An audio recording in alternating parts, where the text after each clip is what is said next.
नमस्ते। i24 news English के Jewish world weekly में आपका स्वागत है। मैं एमिली फ्रांसिस हूँ। हर हफ्ते हम इजराइल और प्रवासी वैश्विक यहूदी समुदाय की कहानियों, मुद्दों और व्यक्तित्वों पर फोकस करते हैं। जैसा हमेशा होता है, हम इस हफ्ते की यहूदी दुनिया की मुख्य खबरों से शुरू करते हैं। देखिए,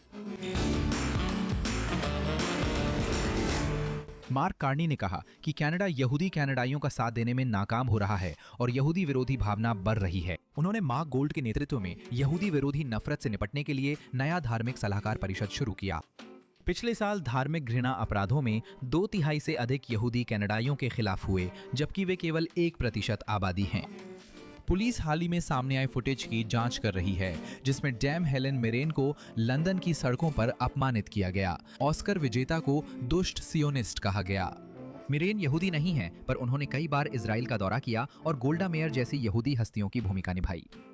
बर्लिन की सेनेट ने राइक्सटाग के पास की एक सड़क के हिस्से का नाम बदलकर याद वशेम स्ट्रीट करने की मंजूरी दे दी है। ये कदम हॉलोकॉस्ट की याद और यहूदी विरोधी भावना के विरोध के रूप में एक स्पष्ट संदेश देने के लिए उठाया गया है। ये ऐसे समय आया है जब याद वशेम जर्मनी में इजराइल के बाहर पहला हॉलोकॉस्ट शिक्षा केंद्र खोलने जा रहा है। जून को प्राइड मंथ कहा जाता है और पश्चिमी देशों के बड़े शहर प्राइड परेड की तैयारी कर रहे हैं। हालांकि रोम की परेड में एक महत्वपूर्ण गैर मौजूदगी होगी। यहूदी LGBTQ समूह केशत इटालिया गर्व से अपना झंडा नहीं लहराएगा, क्योंकि आयोजकों ने उनसे एक छूट पत्र पर हस्ताक्षर करने की मांग की थी, जिसमें गाजा में नरसंहार की निंदा करनी थी, अन्यथा उन्हें मार्च करने से प्रतिबंधित कर दिया जाता। जाहिर है, उन्होंने ऐसा करने से इनकार कर दिया। अब मेरे साथ जुड़ रही हैं एरियल हेलर, केशत यूरोप की अध्यक्ष और केशत इटालिया की बोर्ड सदस्य। सबसे पहले हमारे साथ जुड़ने के लिए आपका बहुत बहुत धन्यवाद। कृपया शुरुआत में हमें यह बताइए कि आपको कैसे पता चला कि निमंत्रण वापस ले लिया गया है और इस फैसले पर आपकी पहली प्रतिक्रिया क्या थी?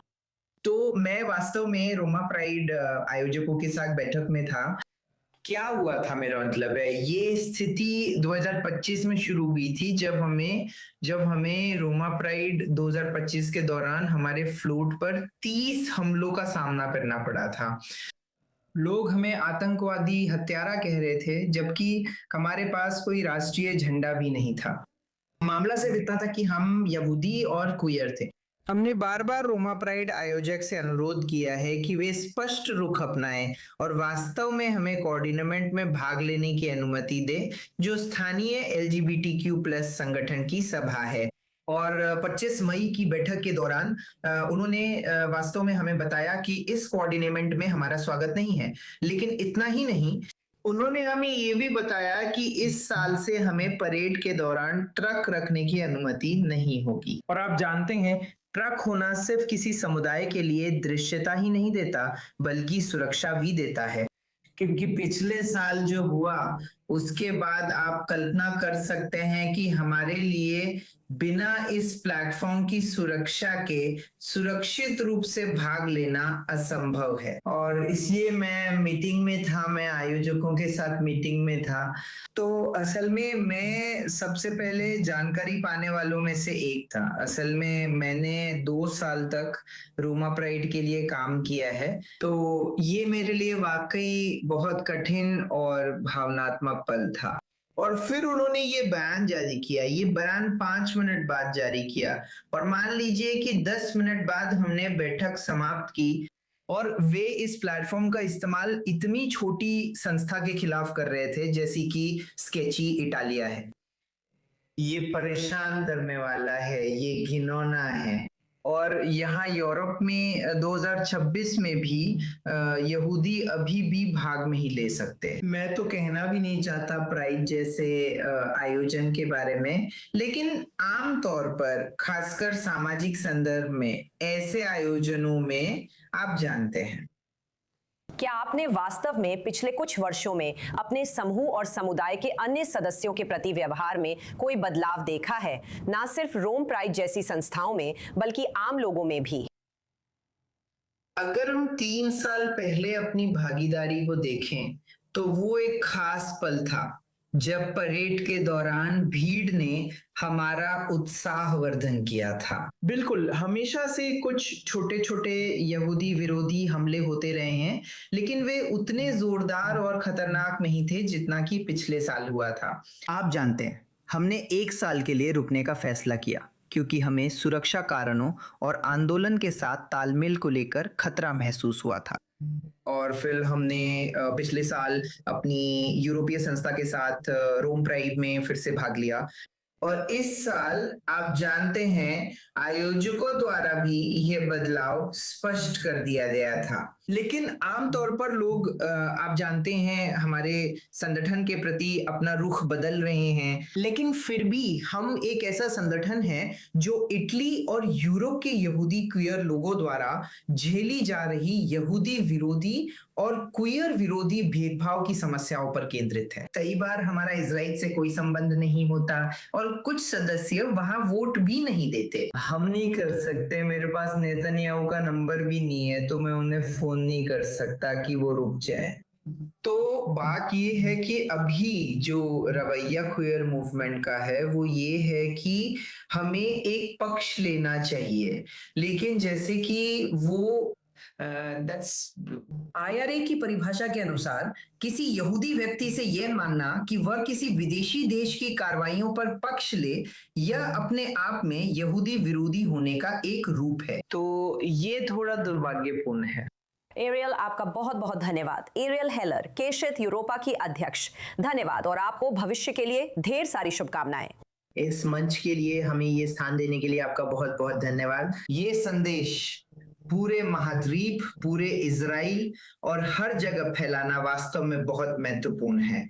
ये लोकतंत्र का मामला है, तो इसके लिए एक बार फिर धन्यवाद। एक दशक से अर्जेंटीना को परेशान कर रहे मामले में पूर्व अभियोजिका विवियाना फैन पर 2015 में अल्बर्टो निस्मान की हत्या के मामले को संभालने को लेकर आरोप तय किए गए हैं। निस्मान AMIA बम विस्फोट की जांच कर रहे थे। अभियोजकों का कहना है कि उन्होंने अपराध स्थल को सुरक्षित रखने में विफल रहीं और संभव है कि उन्होंने महत्वपूर्ण सबूतों से छेड़छाड़ भी की हो। अब हमारे साथ पूर्व i24 न्यूज इंग्लिश के होस्ट और प्रोड्यूसर डेमियन पॉचर जुड़ रहे हैं। डेमियन, आपको देखकर अच्छा लगा, हम आपको याद करते हैं। इस स्थिति पर आने से पहले आपके बारे में और इस मामले से आपके व्यक्तिगत संबंध के बारे में बताइए। हाँ बिल्कुल। तो 2015 में अभियोजक रोबर्टो निस्मान ने उस समय की राष्ट्रपति क्रिस्टीना फर्नांडिस दे किर्चनर के खिलाफ एक मामला दर्ज किया था। इस मामले को दर्ज करने के 4 दिन बाद वो अपने फ्लैट के बाथरूम में मृत पाए गए थे और मैं पहला पत्रकार था जिसे असल में इसकी जानकारी मिली थी। मैंने उस समय के ट्विटर पर इसकी रिपोर्ट की थी। मैं सबसे पहले इसके बारे में जानने वाला था, तो मैंने एक्स का इस्तेमाल करके वहां हो रही घटनाओं के बारे में पोस्ट किया। मैंने सबसे पहले ट्वीट किया कि अभियोजक के फ्लैट में कुछ हो रहा है, और फिर मैंने पुष्टि की कि वो सच में खून के तालाब में मरा हुआ था। इस घटना के कुछ दिन बाद, लंबी कहानी को संक्षेप में कहूं तो, राज्य ने मेरे खिलाफ मुकदमा शुरू कर दिया। और जब मैं अपने एक स्रोत से मिल रहा था, हमने अर्जेंटीना की खुफिया सेवा के एक व्यक्ति को देखा, जिससे मुझे ये स्पष्ट हो गया कि अर्जेंटीना सरकार मेरे पीछे पड़ी है। तो मैंने तय किया कि जो कुछ भी मेरे पास था, जो कि एक छोटा सा बैग था, उसे लेकर मैं अपना सामान समेटूं और देश छोड़ दूं और वापस इजराइल चला जाऊं, जहां मैंने अपनी आधी जिंदगी बिताई थी। बिल्कुल, इसमें कोई शक नहीं है कि आप वाकई एक बेहतरीन पत्रकार हैं और हम आपके द्वारा i24 न्यूज इंग्लिश में किए गए सभी काम की सच में सराहना करते हैं। लेकिन अब चलिए विवियाना फाइन के बारे में बात करते हैं। अब उन पर इन हत्याओं के संबंध में गंभीर छुपाव का आरोप लगाया गया था और कथित तौर पर उन्होंने लोगों को अपराध स्थल को दूषित करने की अनुमति दी थी। क्या यह आपके लिए चौंकाने वाला है या शायद आपको कुछ हद तक सही साबित होने का एहसास होता है?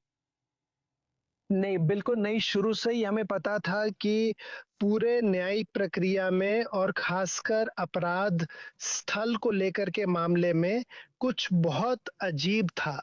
आप जानते हैं, हम पहले कुछ घंटों की बात कर रहे हैं जब दर्जनों लोग वहां मौजूद थे, यहाँ तक कि अभियोजक विवियाना फैन के घटना स्थल पर पहुंचने से पहले भी वे उस जगह में घुसे थे। हमारे पास कम से कम 20 से ज़्यादा लोगों के फ्लैट के अंदर होने का दस्तावेजीकरण है और उसके आसपास करीब 30 और लोग थे। तो इसलिए वहाँ कम से कम 50 लोग थे, शायद उससे भी ज़्यादा, या और भी लोग थे जिनका हमने अब तक पंजीकरण नहीं किया है। बस वहाँ घूम रहे थे, अपराध स्थल को गड़बड़ कर रहे थे, खून पे चल रहे थे और लगभग हर चीज़ को दूषित कर रहे थे।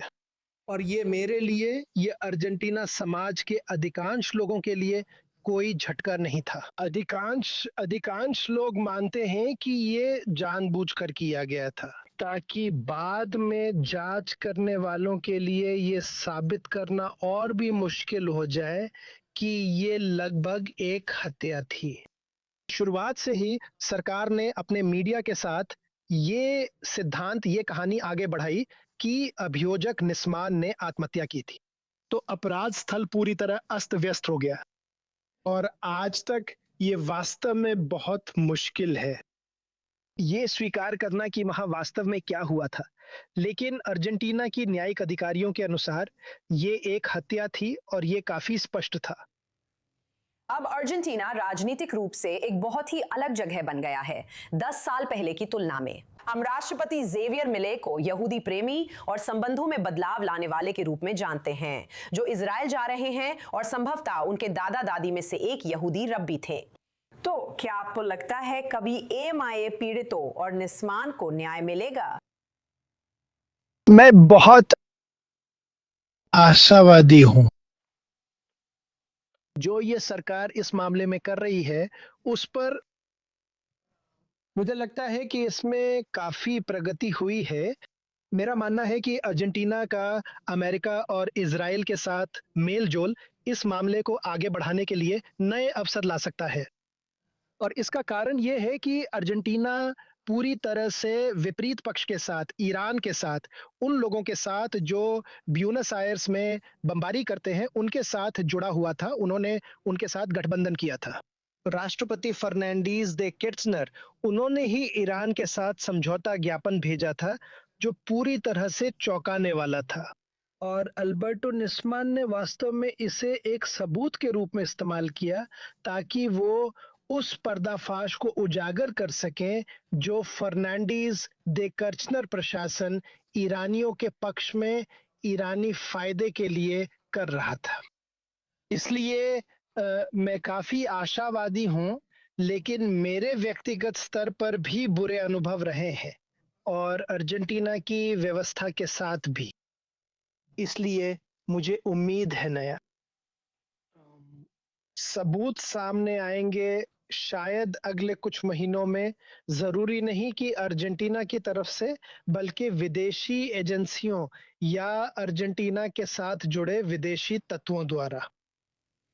डेमियन, धन्यवाद। आपको देखकर अच्छा लगा। अपना ध्यान रखें। उम्मीद है जल्द इजराइल में मिलेंगे। हाँ, बहुत बहुत धन्यवाद। क्या ये फिर से यहूदी इतिहास मिटाने की कोशिश है? आज से 100 साल पहले बेलारूस की यहूदी आबादी लगभग 1 मिलियन तक पहुंच गई थी, जिसमें से 90% लोगों का होलोकॉस्ट के दौरान सफाया कर दिया गया था। हाल ही में स्मारक बनाने और पीड़ितों की याद में यहूदी संग्रहालय विस्तार की उम्मीद और अनुमति अचानक खत्म हो गई। अब हमारे साथ जानकारी देने के लिए बेलारूस की यहूदी धार्मिक संघ के अध्यक्ष आर्टर लिफ्शिट्ज जुड़ रहे हैं। नमस्कार, हमारे साथ जुड़ने के लिए धन्यवाद। नमस्कार, मुझे आमंत्रित करने के लिए धन्यवाद। तो पहले बेलारूस के यहूदियों का इतिहास और समाज में सदियों तक उनके योगदान को समझाइए। हम जानते हैं कि इसके बाद क्या हुआ। खैर, बेलारूस में यहूदियों का इतिहास आप जानते हैं कि बेलारूस पेल ऑफ सेटलमेंट के ठीक बीच में था और बेलारूस के कई शहरों और गांवों में यहूदी आबादी बहुसंख्यक थी और बेलारूस ने बेलारूस के इतिहास को काफ़ी हद तक प्रभावित किया है और इजराइल के कई संस्थापक पिता बेलारूस से आते हैं। कई मशहूर लोग बेलारूस से हैं। तो बेलारूस कभी हॉलोकॉस्ट से पहले एक बहुत ही समृद्ध और विकसित यहूदी समुदाय था। हॉलोकॉस्ट से पहले कुछ छोटे स्टेटल्स में 95% यहूदी रहते थे, लेकिन दुर्भाग्यवश हॉलोकॉस्ट ने लगभग 100% यहूदी आबादी को मिटा दिया। तो अब बताएं, हम आधुनिक समय में प्यार और उम्मीद के साथ पूरा चक्र पूरा कर रहे हैं। पिछले साल नोवोग्रोडोक में यहूदी संग्रहालय के विस्तार को मंजूरी दी गई। ये यहूदी समुदाय की याद में है। क्या तब ये न्यायोचित ठहराए जाने और मान्यता मिलने जैसा लगा? उस भावना को समझाएं।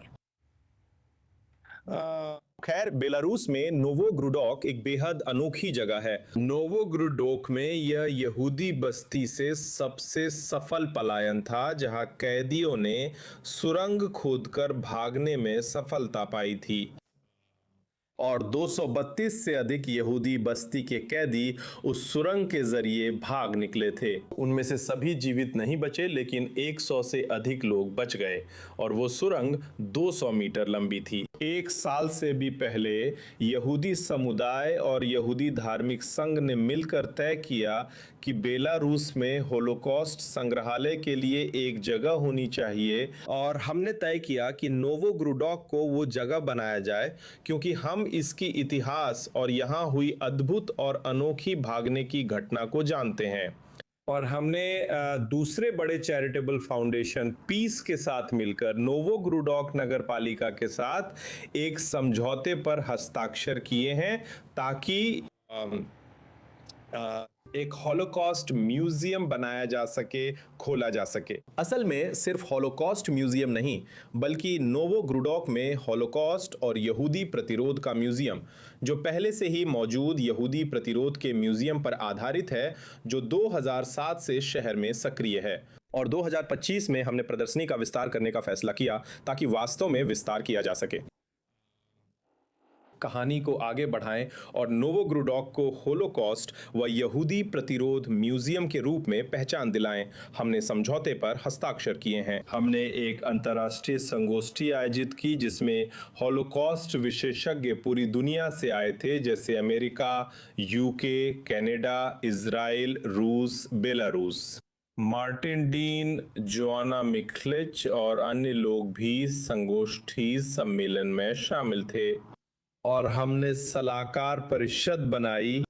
हमने अगले 5 वर्षों के लिए एक समझौता ज्ञापन पर हस्ताक्षर किए हैं ताकि संग्रहालय के निर्माण की दिशा में एक रोड मैप तैयार किया जा सके। और नगरपालिका ने कृपया सहमति दी कि वे पूर्व गेटों के स्थान पर स्थित इमारतें, बैरकों की इमारतें जहां कैदी रहते थे, और उस क्षेत्र की अन्य इमारतें उपलब्ध कराएंगे। और हम निवेशकों को आकर्षित करने की कोशिश भी कर रहे थे, दानदाताओं को हमारे प्रोजेक्ट का समर्थन करने के लिए। आर्थर, रुको। आर्थर, माफ करना, तुम्हें टोक रही हूँ। हमें आगे बढ़ना होगा क्योंकि हमारे पास सच में समय बहुत कम है, लेकिन मैं चाहती हूँ कि तुम हमें जितना संक्षिप्त हो सके समझा दो। तुम जानती हो, हमें पता है कि तुम्हारे साथ बिना चेतावनी सब कुछ छीन लिया गया, अचानक नीलामी हुई और यहूदी गेटों की जगह निजी खरीदार को बेच दी गई। क्या हुआ, और अगर कोई है तो तुम कानूनी तौर पर क्या कदम उठा सकती हो? मुझे माफ करना, मैं बहुत भावुक हो गया हूं, इसके लिए माफी चाहता हूं। नहीं, ये बहुत भावुक है। तुम्हें माफी मांगने की जरूरत नहीं है, बिल्कुल भी नहीं। ये बहुत दिलचस्प है। हाँ, क्योंकि आप जानते हैं, हम अगली पीढ़ी हैं। हम इस विरासत और इतिहास के धारक हैं। वास्तव में पूर्व यहूदी बस्ती की जगह पर जो इमारतें थीं, उन्हें एक निजी व्यक्ति को बेच दिया गया था। हम एक समुदाय के रूप में, एक यहूदी धार्मिक इकाई के रूप में इस बिक्री के बारे में कुछ भी नहीं जानते थे। उन्हें एक कंपनी और एक निजी व्यक्ति को बेच दिया गया था, जिसके पास पहले से ही कोई म्यूजियम नहीं, बल्कि राजधानी से ज्यादा दूर नहीं एक थीम पार्क जैसा कुछ है। ये थीम पार्क बहुत अच्छा है, जो इतिहास दिखाता है, बेलारूस का इतिहास अमीर के अनुभव के जरिए। लेकिन हम बहुत चिंतित थे। सबसे पहले असली इमारतें और असली विरासत इमारतें जहां संग्रहालय स्थित था, उन्हें एक निजी व्यक्ति को बेच दिया गया, जिससे हमें संग्रहालय के भविष्य की कोई गारंटी नहीं मिलती। और फिर बातचीत शुरू हुई कि इसे एक इमर्सिव गेटो अनुभव के रूप में बनाया जाए, जिसमें लोग समझ सकें कि गेटो के कैदियों के लिए यह कितना कठिन और डरावना था। वहां कांटेदार तारों वाले टावर होंगे, कई पुतले नाजी सैनिकों की वर्दी में होंगे। आप जानते हैं, हॉलोकॉस्ट से जुड़ी हर चीज को बहुत संवेदनशीलता के साथ और यहूदी समुदाय, व्यापक दुनिया, बचे हुए लोगों के वंशजों, विशेषज्ञों और संग्रहालयों के सहयोग से बनाया जाना चाहिए। हमारी चिंता फिर वही है कि ये निजी स्वामित्व वाला संग्रहालय है। मेरा मतलब है, मैंने कभी नहीं सुना कि कहीं भी निजी स्वामित्व वाला हॉलोकॉस्ट संग्रहालय हो। और फिर से केवल राज्य ही यह गारंटी दे सकता है कि भविष्य में संग्रहालय अपने उद्देश्य को बनाए रखेगा, जनता के लिए खुला रहेगा और उसकी अवधारणा नहीं बदलेगी। खैर, ये बहुत अच्छा है कि आप उन लोगों की विरासत को आगे बढ़ा रही हैं जिन्होंने बचकर या अपनी जान देकर जीवन बिताया। तो आर्थर लिप्शिट्ज, आपका बहुत बहुत धन्यवाद कि आपने अपना समय दिया और हम आपके साथ हैं ताकि न्याय मिल सके। धन्यवाद। धन्यवाद। ये सुनने में विरोधाभासी लग सकता है। कोशेर खाना और फाइन डाइनिंग ये आमतौर पर एक साथ नहीं चलते, लेकिन अब एक इजरायली शेफ ने इस धारणा को बदल दिया है और एक मिशेलिन स्टार हासिल किया है, जो कि उच्च गुणवत्ता वाले रेस्तरां को दिया जाने वाला एक प्रतिष्ठित सम्मान है, जिसकी शुरुआत 1 सदी से भी पहले हुई थी। इजराइल में जन्मे और मायामी निवासी शेफ राज शपचाई, जिन्हें स्क्रीन पर देखा जा सकता है, इतिहास रच रहे हैं क्योंकि उनका रेस्तरां मुत्तरा पहला कोशेर रेस्तरां है जिसे ये प्रतिष्ठित रेटिंग मिली है। और अब वो मायामी से हमारे साथ जुड़ रहे हैं और आपको बहुत बहुत बधाई। नमस्ते, सुप्रभात, आप कैसे हैं? बहुत अच्छा। कैसा लग रहा है, खासकर जब रेस्तरां और लोग दुनिया भर में हमलों का शिकार हो रहे हैं, तो ये अनुभव आपके लिए बहुत खास रहा होगा। ये एक अद्भुत एहसास है। ये सम्मान और गर्व का एहसास है। ये ऐसा एहसास है जो मैं चाहता हूं कि हर किसी को महसूस हो। और ये कुछ ऐसा है जिसे मैं अपने दिल में एक मिशन के रूप में लेकर चलता हूं। सबसे पहले दुनिया को ये दिखाना कि हम अलग नहीं हैं। आप जानते हैं कि हम सब एक जैसे हैं। हमारे पास एक खूबसूरत पाक परंपरा है, हमारे पास अद्भुत विरासत है।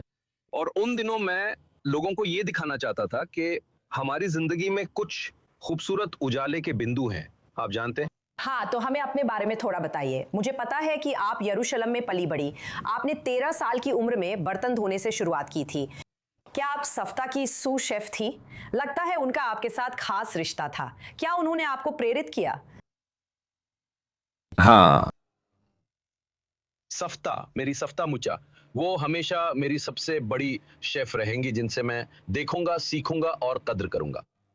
मैंने डिशवॉशर से शुरुआत की थी। मैं यरूशलेम से हूं। मेरी जिंदगी के कई पड़ाव रहे। फिर मैं मायामी आ गया। मैंने डिशवॉशर के रूप में शुरुआत की क्योंकि मुझे लगता है कि कुछ बनाने के लिए नीचे से शुरू करना चाहिए। अब उन दिनों में मैं हमेशा अपने बसर्स, अपने कुक्स, अपने डिशवॉशर्स को समझता था। सुनिए, ये वे लोग हैं जो बेहद मेहनत करते हैं। मुत्तरा की सबसे खूबसूरत बात है कि वे मेरे कर्मचारी या स्टाफ नहीं, बल्कि मेरा परिवार है। हर बार रेस्टोरेंट जाने पर मैं एक रस्म निभाता हूं। हम मिलते हैं, प्यार और सम्मान दिखाते हैं। रेस्टोरेंट्स ऐसे ही चलने चाहिए। क्यों? क्योंकि खाना परोसते समय उसमें काफी ऊर्जा होती है और वही ऊर्जा आप लोगों को खिलाते हैं। और मेरे लिए सबसे महत्वपूर्ण चीजों में से एक ये है कि मैं चाहता हूं कि लोग खुश महसूस करें जब वे मुत्तरा में काम करने आते हैं। ये वही है जो मेरी दादी ने सबसे ज्यादा सिखाया। उन्होंने कहा, याद रखना, इज्जत दौलत से बेहतर है। हमेशा विनम्र रहो, अच्छे इंसान बनो, और मैं मानता हूं कि ये मदद करता है। वो वाकई बहुत समझदार महिला है। तो फिर कोशेर क्यों? मेरा मतलब है आप इसे कूल बना रही हैं। मुझे पता है, जैसे आपने कहा, ये एक ओपन किचन है और सब कुछ। ये क्यों जरूरी था? आप खुद ऑर्थोडॉक्स नहीं हैं, तो फिर ये संदेश क्यों फैला रही हैं और सबके लिए स्वादिष्ट प्लेट्स बना रही हैं? सबसे दिलचस्प और अहम बात यह है, मैं इसे 1 सेकंड में मिशेलिन तक ले जाऊंगा। मिशेलिन जब किसी रेस्तरां को स्टार देती है तो वो शेफ की भूमिका दिखाना चाहती है। ये सब छोड़ दें कि आपके पास अपने हुनर में महारत है, सामग्री की गुणवत्ता है और जो तकनीक आप इस्तेमाल करते हैं। सबसे खूबसूरत चीजों में से एक है वो कहानी जो शेफ अपने मेन्यू से बताता है। मैं खुद को तलाश रहा था जब मैं यहाँ था। मैं यहाँ अकेला था, और जब आप अकेले होते हैं तो कभी कभी ये भूल जाना बहुत आसान हो जाता है कि आप कौन हैं और कहां से आए हैं। और मैं खुश नहीं था। मेरी जिंदगी में एक वक्त था, एक औरत थी, जब मैंने अचानक खुद से पूछा, तुम कौन हो? तुम्हें पता है, तुम एक सही यहूदी की तरह बर्ताव नहीं कर रहे हो, तुम एक इजरायली की तरह बर्ताव नहीं कर रहे हो, तुम संयुक्त राज्य अमेरिका में रहते हो।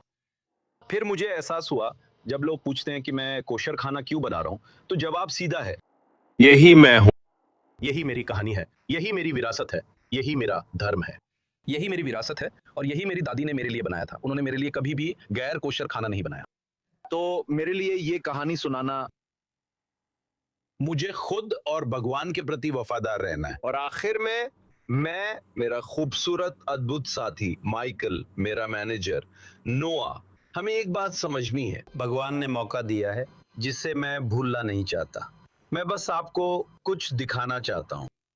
हमें ये कल मिला। ये वाह, इसे देखो, ये कितना शानदार है। वाह, हाँ हाँ हाँ, तुम्हारे ऊपर मुस्कुरा रहा है। धन्यवाद। और मैं सच में इसे समर्पित करना चाहता हूं। मुझे पता है आपके पास समय नहीं है, लेकिन मैं इसे हमारे खूबसूरत लोगों को समर्पित करना चाहता हूं। मैं इसे हम सबको समर्पित करना चाहता हूं। और मैं सबसे ज्यादा इसे उन लोगों को समर्पित करना चाहता हूं जो सोचते हैं कि वे सक्षम नहीं है, क्योंकि समाज ने उन्हें कहा कि आप इतने अच्छे नहीं हैं। नहीं, आप अच्छे हैं। लगातार कोशिश करो और उन पर ध्यान न दो जो तुम पर विश्वास नहीं करते। यही तुम्हें सफलता दिलाएगा। वाह, मैंने कर दिखाया। बहुत भावुक पल है।